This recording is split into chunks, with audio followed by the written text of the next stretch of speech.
दोस्तों नमस्कार। दोस्तों मैं विमल शाही आप सभी लोगों का अपने चैनल में स्वागत करता हूं और उम्मीद करता हूं कि आप लोग सब लोग स्वस्थ होंगे एवं मस्त होंगे। सभी राष्ट्रवादियों और सनातनियों से ये निवेदन रहेगा कि आप लोग मेरे चैनल को सब्सक्राइब कर लीजिए और वीडियो को लाइक एवं शेयर भी कीजिए। दोस्तों हम लोग बात करने जा रहे हैं पश्चिम बंगाल चुनाव 2026 के बारे में। जी हाँ दोस्तों, 2026 में हम लोग एंटर कर चुके हैं और इसी साल एक अति महत्वपूर्ण स्टेट पश्चिम बंगाल में विधानसभा का चुनाव होने जा रहा है। पश्चिम बंगाल एक ऐसा स्टेट है जहां भारतीय जनता पार्टी का शासन आज तक कभी रहा ही नहीं है। पहले लेफ्ट का 35 साल, उसके बाद से 15 साल से तृणमूल कांग्रेस का, 20 साल से तृणमूल कांग्रेस का शासन वहां चल रहा है, ममता बनर्जी का शासन वहां चल रहा है। पश्चिम बंगाल में राजनीतिक हिंसा, जैसे चुनावी हिंसा की घटना बहुत ज्यादा होती है। यहाँ चुनाव के समय तो हिंसा होती है, चुनाव के बाद भी बहुत ज्यादा हिंसा होती है। जीते हुए उम्मीदवार को वहां एमएलए तक को फांसी पे लटका के मार दिया जाता है, ऐसी वहां सिचुएशन है।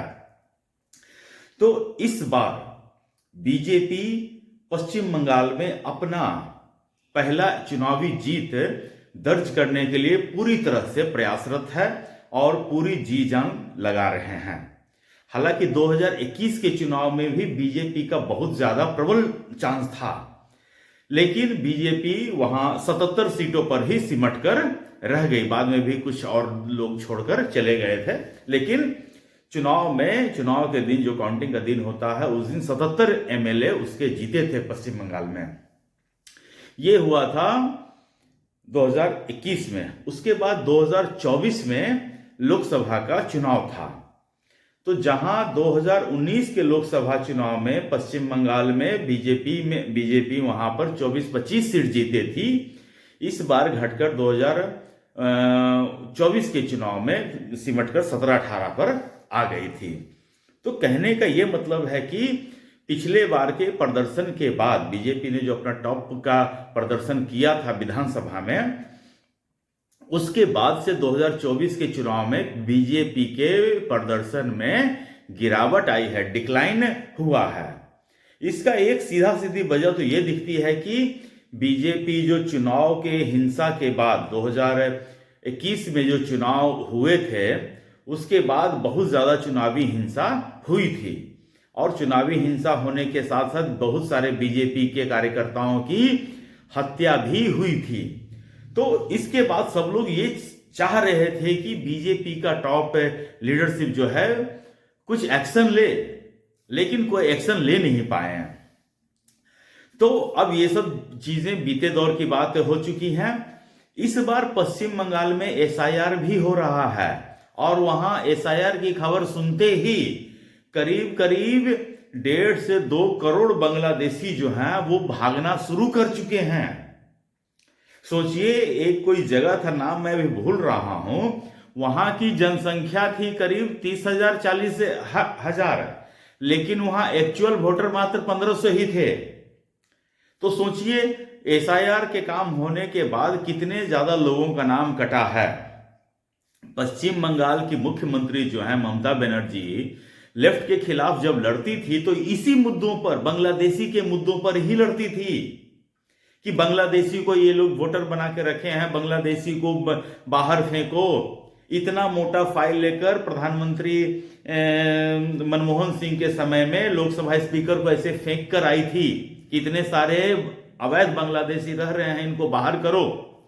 लेकिन आज वही ममता बनर्जी जब उनकी सरकार बन जाती है, तो आज वही ममता बनर्जी बांग्लादेशियों के लिए ढाल बनकर खड़ी हो जाती हैं।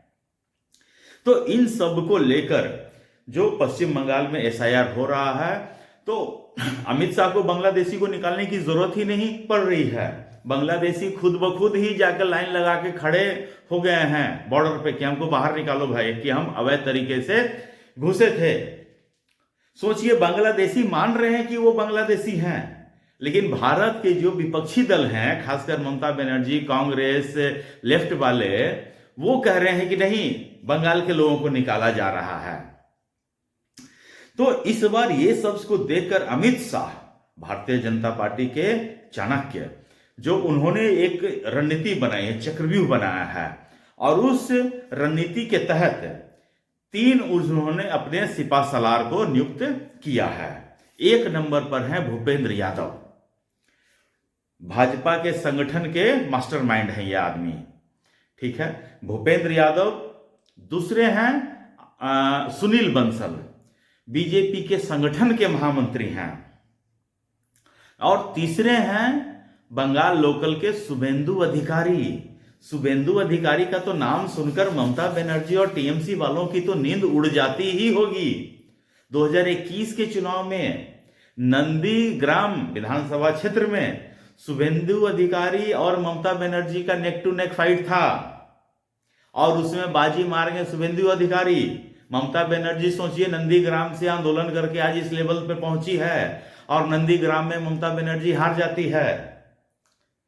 समझ रहे हैं ना आप? क्रिटिकलिटी देखिए। यही अगर मैं यही कह रहा हूं ना, नंदीग्राम में ममता बनर्जी हार जाती है तो वो दूसरे जगह से जीतकर मुख्यमंत्री बनती है। सोचिए अगर प्रधानमंत्री नरेंद्र मोदी वाराणसी का चुनाव हार जाते और वो प्रधानमंत्री बनते, तो सोचिए विपक्ष वाले क्या क्या नहीं करते, क्या क्या नहीं कहते।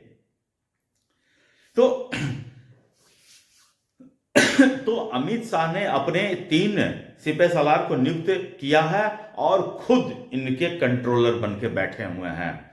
इन्हें आदेश दिया गया है कि आप अपने संगठन को वहां मजबूत कीजिए, संगठन के एक लोगों से जाकर मिलिए, बूथ के एक लोगों से जाकर मिलिए, और ग्रास रूट पर अपनी खोई हुई जनाधार जो है उसको फिर से स्ट्रेंथन करने का कोशिश कीजिए। अमित शाह लगातार बंगाल जा रहे हैं, वहां से प्रेस कॉन्फ्रेंस कर रहे हैं, और वहां पर एक प्रेस कॉन्फ्रेंस अभी कुछ दिन पहले देख रहा था, उसमें प्रेस वालों ने मथुआ समाज के ऊपर बोला कि एसआईआर चल रहा है, उसमें मथुआ समाज के लोगों का भी क्या मतलब, उनको भी क्या बाहर निकाला जाएगा। तो अमित शाह ने साफ शब्दों में कहा कि मथुआ समाज के लोगों को कोई टच नहीं कर सकता है, अगर ममता बनर्जी भी टच करने की कोशिश की तो उसकी भी नहीं सुनी जाएगी। तो इस लेवल की बीजेपी घेराबंदी करने की कोशिश कर रही है पश्चिम बंगाल में। बीजेपी को एक चीज का तो है कि पश्चिम बंगाल में उनको टिट फॉर टैट वाला, मतलब कि जैसे को तैसा वाला जवाब मिलता है। ममता बनर्जी 1 नंबर की मुफट है, उसको ये बोलने से पहले 2 बार नहीं सोचती कि इसका बोलेंगे तो क्या परिणाम आएगा। अगर बीजेपी ने एक शब्द एक लाइन का सेंटेंस बोला ममता बनर्जी के खिलाफ, ममता बनर्जी सिमिलर टोन में 2 लाइन वापस से बीजेपी को भेजती है। तो ममता बनर्जी की ये क्वालिटी है और बंगाल के लोग ये क्वालिटी को पसंद भी करते हैं। लेकिन मैं पर्सनली मान रहा हूं, इस बार मेरा कोलकाता जाने का कार्यक्रम हुआ था, तो वहां मैं बहुत सारे लोगों से बातचीत किया हूं, और लोगों के मन में बस एक ही चीज है, चुपचाप डैश छाप। ठीक है, अंडर करंट बहुत ज्यादा है और लोग ममता बनर्जी की सरकार से अब उब चुके हैं। जिस तरह की एंटी इनकम्बेंसी ममता बनर्जी के खिलाफ है, जो तृणमूल कांग्रेस के भी सपोर्टर हैं वो अब धीरे धीरे ममता बनर्जी से किनारा करना चाह रहे हैं। ममता बनर्जी ने पूरे बंगाल में इतनी गंद मचा के रख दिया है कि बंगाल के लोग उससे प्रदूषित अपने आप को महसूस कर रहे हैं, अपने आप को छला हुआ महसूस कर रहे हैं। तो टीएमसी के जो खास जो कार्यकर्ता है उनको छोड़कर बाकी सब लोग जो है ममता बनर्जी के खिलाफ खड़े हैं और वो लोग सरकार बदलने को आतुर हैं।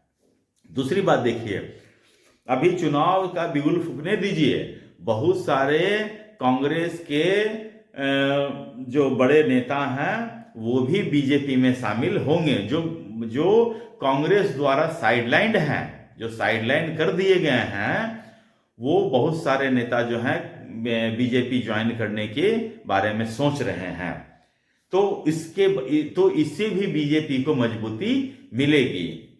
और अगर हैदराबाद वाले भाईजान का वहां कुछ चला, 2, 4, 10% भी चला, तब तो फिर कहना ही क्या है। तो ये सारा चीज बीजेपी ने चक्रव्यूह रचा है, जिसमें मेरे ख्याल से ममता बनर्जी का फंसना तय है।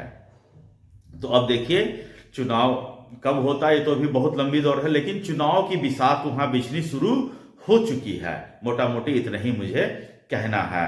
और इस बार अमित शाह किसी भी तरह पश्चिम बंगाल में जो घुसपैठिए की प्रॉब्लम है उसको खत्म करने के लिए आतुर हैं। उसके लिए उनको पश्चिम बंगाल जीतना ही जीतना होगा। बिना पश्चिम बंगाल जीते अब घुसपैठिए की समस्या बहुत ज्यादा विकराल रूप साबित हो चुकी है पूरे देश में।